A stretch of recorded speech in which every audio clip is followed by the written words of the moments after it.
WWE is not in a rut as it relates to their business. So we wanted to talk about. We haven't had a chance really to talk about the Peacock situation with the WWE Network, and everyone's kind of talked about it by now, but we want to hit on that a little bit. But we thought what would kind of lead into that is to look at the earnings report that came out today, just a few hours before we went on the air. And the big headline here is that WWE had their most profitable year in company history. And they also drew in more revenue than they've ever done in company history this year. During a pandemic, just shy of $1 billion in 2020, which is pretty amazing. And like I said, even when you adjust for inflation, this was the most profitable year in WWE history. So I'm kind of blown away by seeing that because, obviously they relied on a different business model this year, notwithstanding all the cuts that they made to stay profitable to their company back in April. But they didn't have the live event merchandise sales, but they've been doing like tons and tons of sales on WWE Shop. Yeah, what are live events? They didn't have a live event ticketing. They said on their conference call today that it cost them like 25% more to produce a show at the Thunderdome than it does on tour, which I thought was interesting. But so no live ticket sales. They didn't have the Saudi Arabia show to draw in a lot of money here in the fall like they normally would. So I guess if you look at all of that, you think they would have had even more profit if it wasn't for the pandemic. They would have topped $1 billion brought in revenue. But even so, they sold a ton of merch through WWEshop.com this year. I think the average sale per person that bought from WWE Shop was something like $56 or something. So, they're still selling a ton of merchandise. The WWE Network subscriptions are right at about 1.5 million. So that hasn't really moved a lot in recent years. They've kind of been up and down between like 1.2 million, 1.6 million, kind of like right in that area. It seems like around WrestleMania time, they'd always, get the bump. But I think they average 1.5 million subscribers, something like that this year. But overall, when you look at WWE, obviously we're going to be criticizing their creative a lot, and we have for good reason, but the company makes money.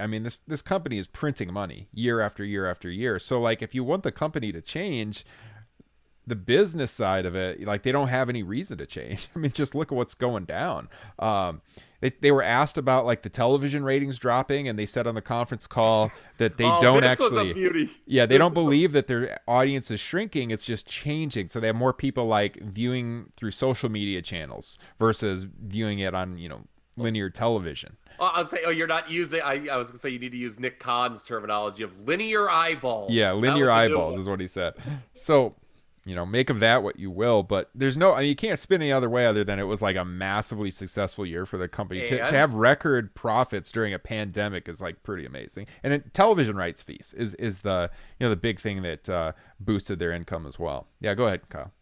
Yeah, look, the bottom line is if this company doesn't sell one ticket over the next 5 years, which would be funny. But I think eventually they're going to start selling tickets.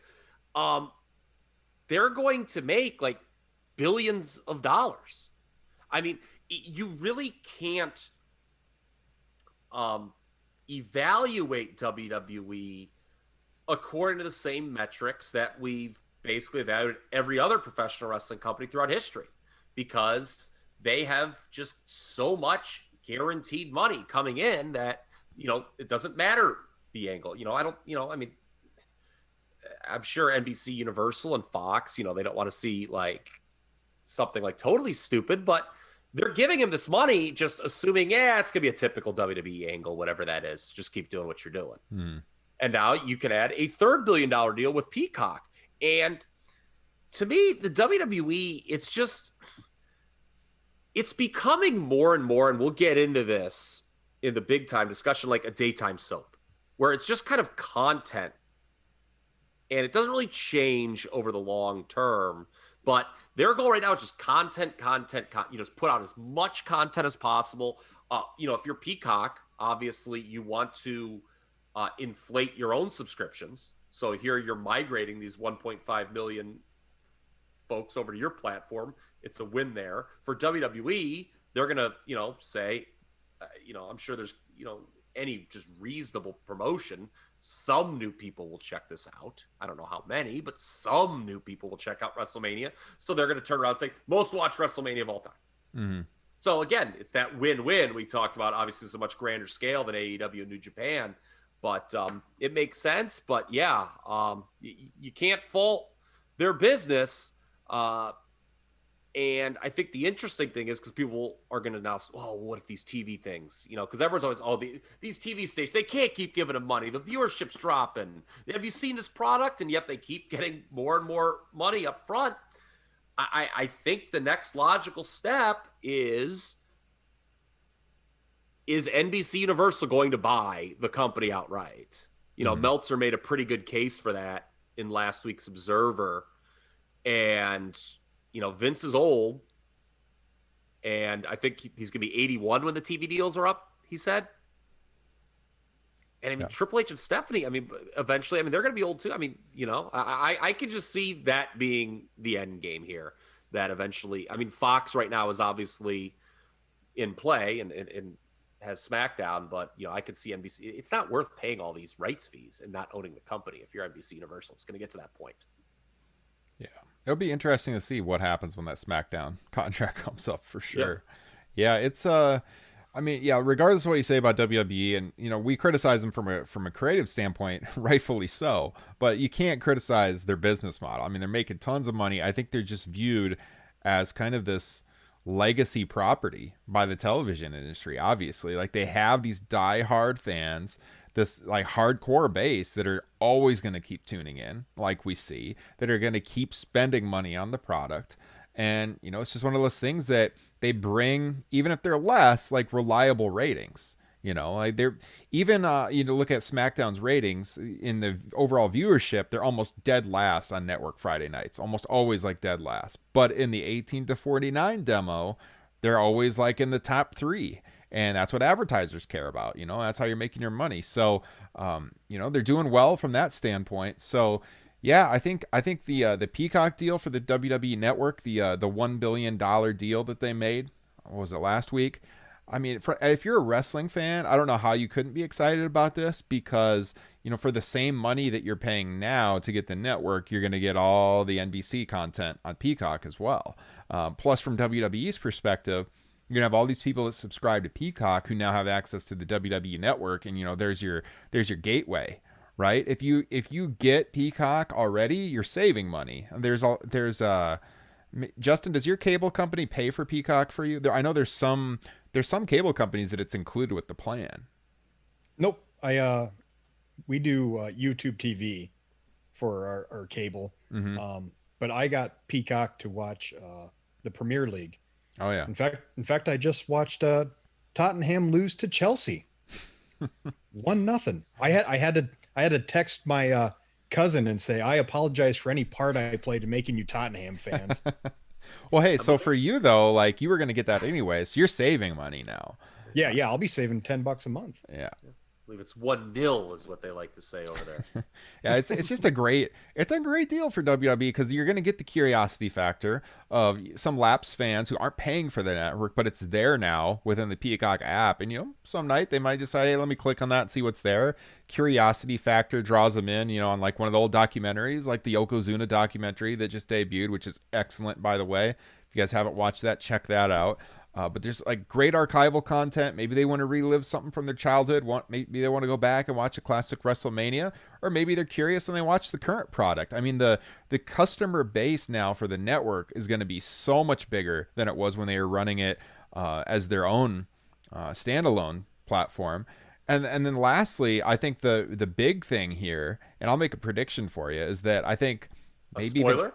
Next year. I think the end game is for WrestleMania to be on network television, like on NBC, like the Super Bowl.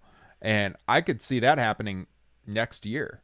Wow. Think about it. Like, you have, whenever they do the Reigns Rock match, that's a huge draw on network television, right? You got Dwayne Johnson coming back to the WWE. Yeah. I think the end game, besides the ownership situation that Kyle mentioned, is the WWE, and I think they've actually said this before, they want WrestleMania to be treated like the Super Bowl, like the NBA Yeah, Finals. Nick Khan said that. You're right. They want it on network television, not pay-per-view, not WWE Network, network TV. And I think that's coming, and I think Peacock made this deal with a mind for airing WrestleMania on NBC, maybe in as early as a year from now. We'll see. But yeah, it's very, very, it's exciting to talk about and to think about, I think, as a fan, and certainly for the company. Look, I think you could criticize WWE for never being able to really get above that 1.5. What was the high point of the network subscriptions, Ryan? Like 1.8, 1.9, Okay. maybe at the highest. I mean, considering how many people were watching Raw at the time of the network launch, that's not a really impressive high point. Mm-hmm. That said, I will say this, and this is something I think people in the wrestling bubble, we talk about that a lot, either don't understand or don't want to acknowledge. I think there's a stigma to having a professional wrestling only streaming service. Yeah. Right? Like, unless if you really like pro wrestling or love pro wrestling, you're probably just not going to get it. And I think here it's kind of like, you're right, with the unlimited growth. I mean, how many people wind up watching this above 1.5 million? It remains to be seen. I don't think it's going to be like this huge number overnight where all of a sudden people, like massive flocks of people say, oh my God, the WWE, I can just watch this now. I don't think that's going to be the case necessarily. But you know, I think it's a smart move for WWE because they were never getting over 1.5 anymore. I think it's a ceiling, and that stigma that exists, it's like, do I just really want this? You know, if you're just a casual person who wants to watch wrestling no more than like a couple hours a week, you know, you may not get the network. Mm-hmm. So, you know, and I don't know who that person is that this mythological fan that I'm speaking of that has a stigma, but I think it exists, to be honest with you. Yeah. It looks like I just looked it up. This chart was made in 2019, but I don't think it's gone up since then. As of the middle of 2019, their highest subscriptions for a quarter was just shy of 1.8 million. Quarter 2 2018. So that would have been to watch the Mania that we all went to. Yeah, and boy, has the company been in the crapper ever since. But that quarter 2 2018, they had like 1.799 million subscribers, and that's the highest, at least for a quarter. Goes, but the yearly average has always kind of floated around the last couple of years, at least, you know, around that 1.5 ish. I think it was much lower than that in the early days of the network, but then they kind of settled in that area. I just wanted to throw out there, as of December, Peacock had 26 million subscribers. So there you go. WWE's going to get some extra eyeballs, right? Mm-hmm. Yeah, I mean it's a no-brainer. Go ahead, Kyle. No, I was just going to say real brief. There's going to be some ad campaign for WrestleMania. I mean, we know they added Fastlane to kind of work the kinks out, make sure the show goes off without a hitch. You know, like fans are accustomed to seeing on the network for the most part. But, you know, by all accounts, they are going to push WrestleMania on that Peacock network. Yeah. And I don't know how it's going to work in there, but I mean, I would assume on WrestleMania, the 2 nights WrestleMania is going to be this year, you log into Peacock, it's probably going to be front and center, like the first thing you see.